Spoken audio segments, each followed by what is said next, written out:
Welcome to the Salmon Runs YouTube. Enjoy the video. In this video, I will show you how to make cold spinach dip. First, let's gather our essential ingredients. You'll need one 10-ounce package of frozen chopped spinach, completely thawed and squeezed dry to remove excess water. Next, grab a 16-ounce container of sour cream and 1 cup of mayonnaise for that creamy base. Don't forget 1 package of dry vegetable soup mix and an 8-ounce can of water chestnuts, finely chopped for a delightful crunch. Finally, mince 3 fresh green onions to add a subtle, zesty kick. These simple ingredients are the foundation of a fantastic dip.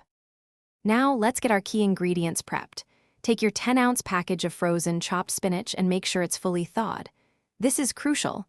Once thawed, place the spinach in a clean kitchen towel or paper towels and squeeze out as much liquid as possible. This step prevents a watery dip.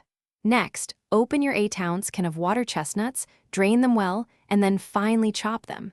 These little gems add a wonderful texture. Having these ready makes the next step super easy. All right, it's time to bring everything together. Grab a large mixing bowl. First, add your 16-ounce container of sour cream and 1 cup of mayonnaise. Give them a quick stir to combine. Then, sprinkle in the dry vegetable soup mix and mix it well until there are no dry pockets. Now, add your thoroughly squeezed spinach, the finely chopped water chestnuts, and the minced green onions. Stir everything together until all the ingredients are evenly distributed and beautifully blended. This creates the perfect texture and flavor. The final and arguably most important step is chilling.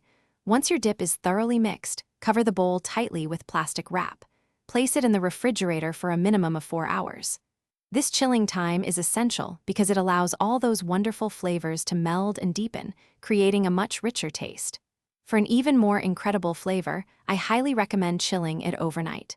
When you're ready to serve, pair it with your favorite crackers, pita bread, or an assortment of fresh vegetables. Enjoy your delicious homemade cold spinach dip. Thanks for watching. Consider subscribing if we helped you.